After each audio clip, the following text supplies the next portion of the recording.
Oggi un seminario provinciale organizzato dalla CESVOP dal tema il volontariato al centro, bisogni, novità e prospettive. Il centro sempre attento a queste tematiche sociali. Certamente, però volevo precisare che il CESVOP certamente organizza perché è attento e ha un dovere nel territorio rispetto a tutti i soci, le delegazioni, le associazioni che si occupano di volontariato, ma è stato anche programmato tenendo presente indicazioni da parte del COGE, che fa parte del sistema, è quello che controlla tutta la nostra programmazione, del forum e delle istituzioni locali dove noi andiamo a svolgere questi seminari. Sono seminari che faremo nelle 4 province di nostra competenza e sono dei seminari che affrontano diversi problemi, un ritorno su una ricerca che abbiamo fatto sui bisogni del volontariato e quindi c'è un ritorno soprattutto su quelli che sono i bisogni di questa provincia agrigentina. Poi c'è anche un primo momento, perché la riforma sul terzo settore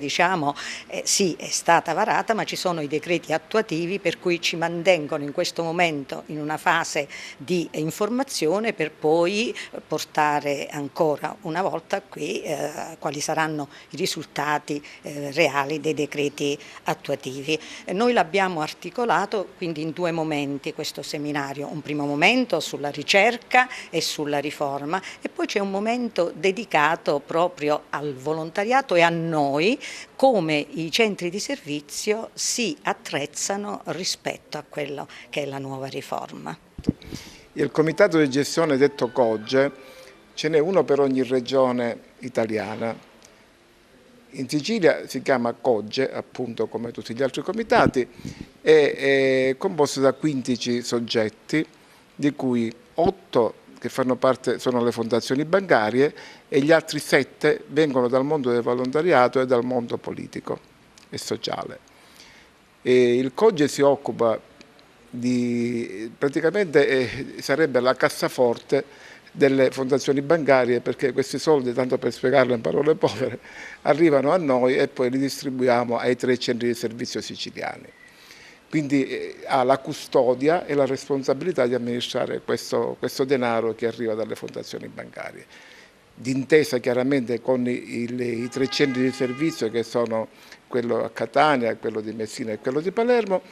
diciamo che lavoriamo sui progetti che il volontariato ci dà e quindi di volta in volta decidiamo e deliberiamo su questo finanziamento della progettualità del volontariato. Sì, e oltre che rappresentare l'associazione Alzheimer, in questo caso oggi rappresento il volontariato ad Agrigento e il territorio di Agrigento. E la rete di associazioni che si è venuta a creare nel nostro territorio è abbastanza attiva.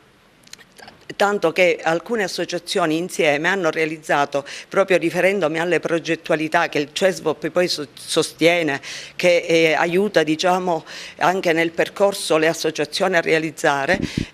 proprio 5 associazioni del territorio che sono di Sciacca, di Capovelo dei Cate, di Aragona, Agrigento e Favara, sono riuscite ad avere finanziato un progetto da Fondazione Con il Sud, il progetto di Teatralmente, che si occuperà di teatro sociale, un progetto ambizioso che noi realizzeremo in questo territorio e per il quale appunto ci stiamo spendendo proprio perché il fine del volontariato è aggregare, socializzare, quindi anche questo progetto di teatro sociale speriamo che raggiunga questo obiettivo.